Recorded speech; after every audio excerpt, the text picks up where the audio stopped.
North Norfolk is a place of mystery and deep secrets, of things you can see and of things you can't.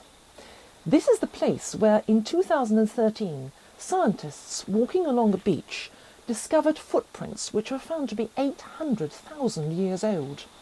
Rough seas had exposed them and then the tide washed them away, but not before the scientists had photographed them. The seas that wash these shores hide another secret. In 2010, two divers discovered that just half a mile off the shore lies the longest chalk reef in Europe. It stretches 20 miles to the east from Clyde next the sea. That stretch of coast is less than a mile from Kelling Heath Holiday Park, where we brought Caravan magazine's long-term test tourer, the Adria Adora Isonzo. It's our base for 5 days, in which we'll be exploring the things you can see along the North Norfolk coastline.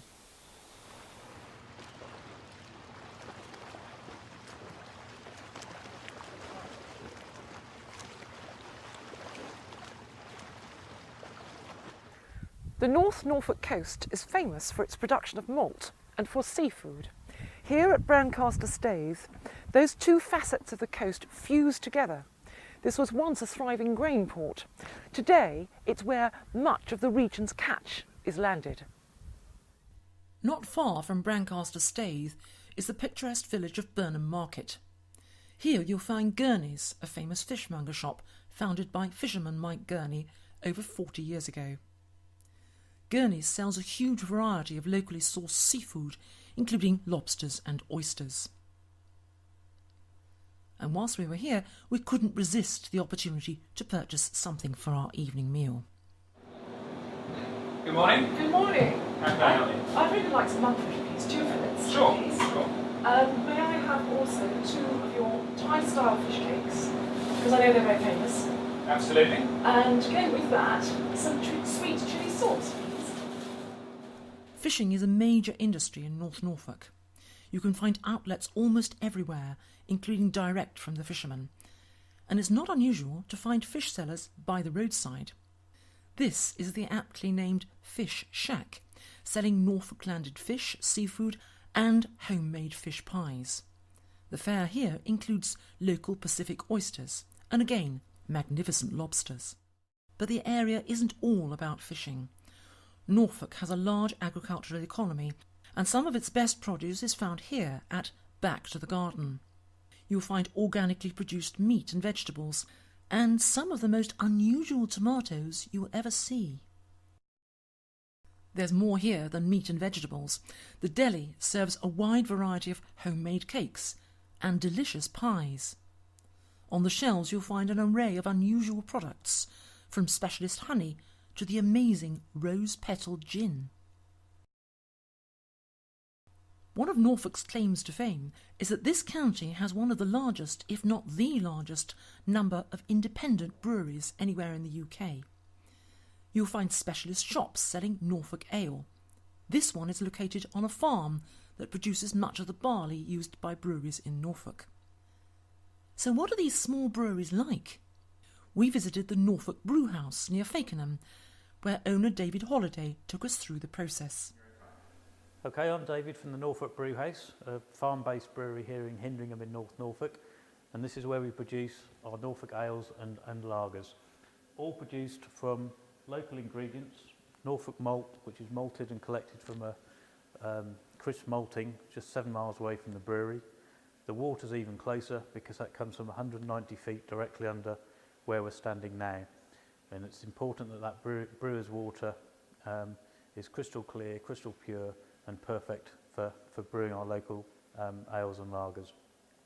Essentially the process which we use is taking the water to mix with the malt to extract the sugars from that malt, because that's the clever bit that we will be using the yeast with later on to convert the sugars from that water into alcohol, which creates the beer. So we use malted barley, local malted barley, and effectively we will boil that into the kettle here. The key ingredient, in addition to the local water and the local malt, is the hops. Hops have been used for many centuries now in the production of ales and lagers to create the bittering, the aroma and the flavour of the different beer styles. Unfortunately, there are no Norfolk hops available to us, but we do buy UK-based hops, as well as hops from Germany, Slovenia and America, all to impart a different characteristic to each of the beers that we use.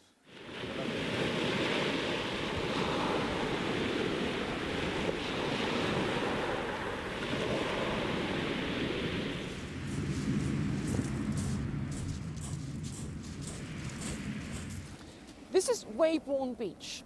In 2010, 2 divers exploring this coast found a chalk reef.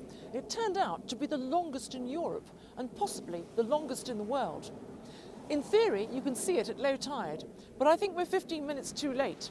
But there is evidence of chalk strewn along the beach. The geology of this area of North Norfolk, in particular at Weybourne, is a fascinating one. Embedded into these friable cliffs are lumps of flint, and it's that flint which forms a characteristic feature of the architecture of North Norfolk's buildings. Wells next the sea is a popular tourist destination. This miniature seaside resort has a harbour which dates back some 700 years. Small fishing boats tie up here to land their catch, just as they have done for centuries. One of the town's attractions is the 1.5-mile beach. A walk along it takes you past rows of spectacular beach huts, many of them on stilts. These huts are much sought after and command very high prices. 2 recently sold for between £60,000 and £70,000. A short drive inland from Kellingheath is Wroxham Barns.